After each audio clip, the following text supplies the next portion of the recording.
Hello everybody and welcome to another episode of Proper Talks, where we are going to be delving into the minds of a multitude of personalities throughout the Call of Duty community. I have the grand pleasure to have none other than the backline themselves, Jourdan Zinx. Welcome to the show, man.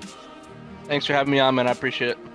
Alright, well today we're, much like on the previous episode, we're going to kind of go back in the past. We're going to start answering the questions more centered around the why and how we are at this current state of time. Then we'll start looking a little bit more to the future. And, well, Zinx, you're definitely a person that's been around the amateur scene for quite some time. You can go to COD Game PD, every single championship, every single chip. It's been impressive, and it dates all the way back to top 32s going back in IW. But even before that, was it always Call of Duty? Why was it Call of Duty? When did you start to realize that this is going to be the path that you were going to head down? It's not always been Call of Duty. I was playing football and baseball for a majority of the time, especially like in middle school and then going to high school. And then I ended up going to a pretty bad high school in general, where I wasn't able to really pursue football. And so at the time I started competing. Like I started to like seriously compete. That was the IW year, I essentially put a football down just for the controller, because at the time I wasn't able to pursue football, and I loved competing. That's what it was. I love competing. I love being better than other people at something. And at the time I couldn't play football or baseball, so I just I had already played Call of Duty on the side a little bit for years, but I really wanted to like seriously put some effort into Call of Duty. So yeah, I picked up the controller for serious amount of time. What position did you play? I was linebacker for football, fullback a little bit, and then shortstop for baseball. I started gaining weight when I put the football down. So like, and I ran track. People don't believe me because I'm bigger now, but hey, I'm right there with you. When I tell people that I played fullback, a lot of people don't believe me because they look at some scrawny 5'10", 165 kid, and they're just like, "There's no shot that you used to play fullback." But no, yeah, I was just natural. I'm just naturally broad. Like my shoulder, like I'm just naturally a broad person, so like it's also easier for me to gain weight. But like when I was a tank. Like I was scary. I'd be scary if I was on the offensive end. I would not want to be a fullback with it. With you start trying to blitz my quarterback. But yeah, it's also really interesting how a lot of people do transition from almost kind of like those vocal leaders, even on the field, for example, into the game as well. I mean, you can take high pressure situations of being a linebacker in towards high pressure situations when it's like a 2v5 in control almost. Talking about the Modern Warfare career, and then you ended up getting a couple of wins. So winning the NA Challengers Tournament number 4, that was with Swirly, Dave Patty, Evasion, and Standy, of all people. And then you got your second tournament with number 5 with Aspire Gaming, which is still represented from that first team above. But let's go back to, or let's go into Cold War, where you join with the likes of Hire. You go into the season, things are starting off pretty decently for you all, and then you start going through that little scoop of switching up your roster continuously. Let me get into this. I'm sure that you expected this coming around. Please open up about it. So I was just reading about something the other day, and it like I understand it, but it pisses me off. Where like I'll look on Reddit where it's like, what's the best mini-Rs and challengers, and people that don't compete are going to look at whoever's more successful. I get that. So like last year, towards the end of the year, every discussion that it was like me, Dave Patty, Gravity, Hamza, Mock, it's the same people. And like so this year, I was just randomly looking. And like, there's just not a peep, and I get that because like I haven't been doing anything, and it's because I just been stuck in the cycle, and it's not even my fault because like my very first team when I came into this game, we got second and third, back to back, and like it was with Nate, it was like Pentagram, Stamino, and Spoof, and we were a good team, and then Nate gets poached by BBG, and he's still on that team to this day. They haven't made a change since then. That's right, and like it's worked out for them, but like so we got stuck in the cycle trying to fill the gap of what Nate brought to the team, and there's not a lot of players that can do that. And we filled the gap incorrectly with Mayhem. But it was the wrong. It was easy. Mayhem was great, but it was the wrong pickup. And so like it kind of like it spiraled a little bit, and then like we got the opportunity to play with Exotic and Proto, and that team was good. That team had the opportunity and capability of winning. And we came close to it. We got 4th in the first elite. I think we did good in the open. I don't remember the first open what we did with that team, but then like eventually that team, those players got poached by Triumph. All of them got poached by Triumph, just at different times. The first 2 were Nick and Mayhem, Mhm. and then eventually, so like that left me having to find 2 with Exotic. Because they had where- General at that point. Yeah, they had General, Yeah. and like, you know, I couldn't go replace Jourdan like that. And so then we were forced, like the timing it, we were forced to get another player that was like, we were forced to play with Chance. That's what I'm saying, like, in which is another Maniar. It just didn't work, and so like that entire season 2 of an Elite just got wasted because we were forced to pick up someone that just wasn't gonna work. And even after, like right after we got knocked out, like we got 7th or whatever, or 6th, whatever the second to last placing is. Even Chance understood, like it didn't work. We tried You to make guys the best got of a 2 main situation. ARs at that point. It's tough. Yeah, and that set me back as a main AR because I was technically flex, so I was running around going nuts. But like when I came back to running main AR, it actually set me back. It like set back a lot of tendencies I was working on, especially when I started playing with Proto. He had me like working on a lot of like commanding tendencies, and because I did that last year in NW with my champs team, I like commanded the team. But then it came into this year like with Mayhem, he like kind of commanded. I didn't really do it that much, and then I was playing with Hollow for a little bit, and he was doing it. So like I wasn't doing it that much. So, like he was like, that was one of the things he had me work on, was like commanding and leading, you know, telling my subs where to go, etc. And that's something I've excelled at now, especially in tournament time. But like, yeah, I've been in the cycle, and like especially after those guys got bought out or poached from me, I just been stuck like having that different team every week, like I would say every 3 weeks, or maybe a different fourth every week. And so like when I sit there and like I know how good I am and I've won and like I know where I should be, it's definitely like, you know, it kicks you down, you know, Yeah. like but it like, you know, it's a learning process, and you know, you just got to keep on fighting, and eventually something happens, something works out in your favor.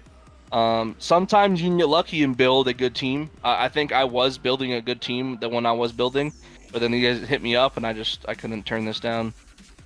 I don't blame you. I mean, now you're teaming with Desi, Fellow, Zed. I mean, all former CDL pros. You're their main AR now. You got your AR flex and Fellow. They're a lot more comfortable of being that flex role, of just being absolutely nasty throughout the map, where you can hunker things down. Are you now taking that role? I mean, with these very explosive 3 players on the map, are you now taking control, like what you were just talking about, from main AR, jumping around from team to team? Now you finally got a core 3 that is willing to listen. Are you now that main AR that is more or less leading the charge as far as the comms are concerned? I think since we've only played this last tournament, and like at first I wasn't, because it's a comfortability thing. You know, I Sure. have to get comfortable. But in this last tournament, I think I think everyone actually took turns. I say stuff in game a lot. A lot of things I will do in game, but I'm not good at doing, like, you know, saying things out of game. That's something I have to work on. But understanding what went wrong on the map, and like, you know, that's good to have coaches for and everything. But like, Sure. I never say a lot of things after maps usually, unless I'm like I was directly involved with like an issue that happened on the map. I'm usually the one that does say stuff in the game. After maps, you know, Fellow likes to express things. I mean, everyone does. But in the game, yes, I do, for the most part, you know, like lead.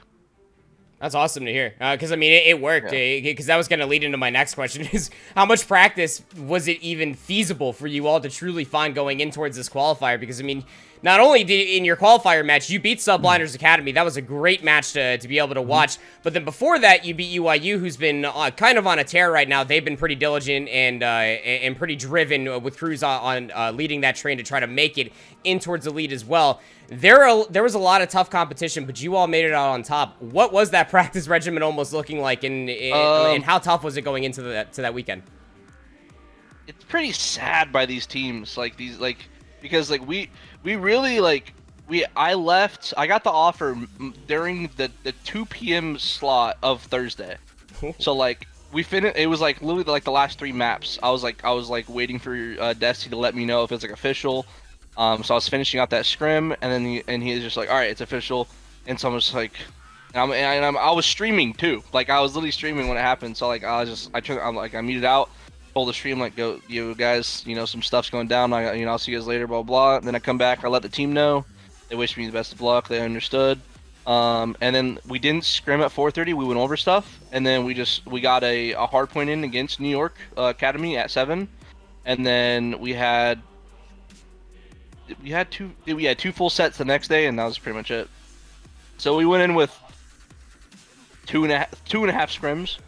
So can only imagine how much that was actually retained, like going into a weekend. You have no prep for like any of these teams. It's always just back-to-back games too.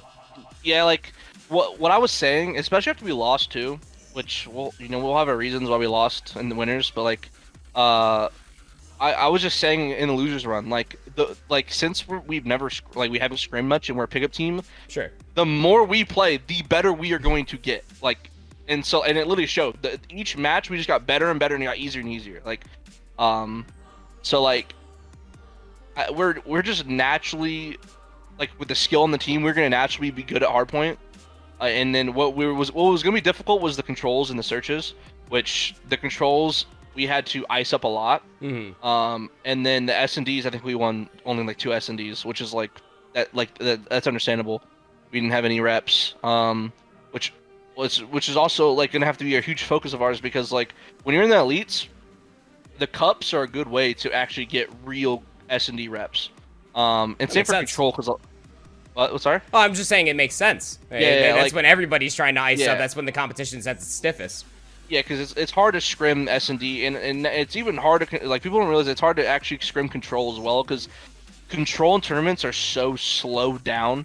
In scrims, people actually do not play the same, and I'm saying every team, even everyone plays it differently in scrims than they do in tournaments. So that's another thing that's hard to really actually practice. So these cups, when you're in the elites, it's good control and S&D practice. And this weekend, it's a weekend off, and we have matches this weekend, we have matches next week. So we're gonna have to double down, get some S&D reps in another way. That's one of our main focuses, because hardpoint, I wasn't gonna be worried about hardpoint with this team, with the amount of skill we have. It's just gonna be coming down to like I said, controls and S&Ds really for us. I'm excited to be able to see what you guys are going to be showcasing this upcoming week, too. If anybody is unfamiliar, too, Zinx will be competing throughout the Elite Round Robin, which is starting this Tuesday, of course. That is tomorrow to this video being recorded today, if you're watching it when it goes live, playing with the system. So that's going to be a very scary squad. I'm sure a lot of people are going to be keeping their eyes out for what Desi and the crew are going to bring to the table. That main AR, that backline is led by none other than Zinx. So let's throw it all out the window, right? Let's say Call of Duty was never a thing. Let's say you never picked up the sticks. Let's just say that you were into playing, the Sims over Call of Duty, or any TAC FPS for that matter back in the day. If you were never introduced to Call of Duty for this grind, this competition that you currently hold, what would you be doing right now? I mean, I don't everyone who gets asked this, they always say sports. Everyone thinks they're really good at sports. So I would like to say football or baseball, more so football.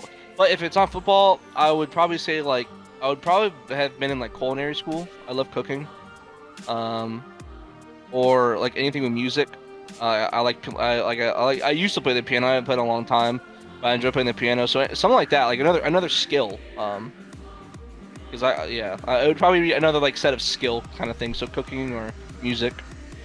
I mean, you say most everybody says sports. That's on back-to-back episodes where nobody said sports whatsoever, too.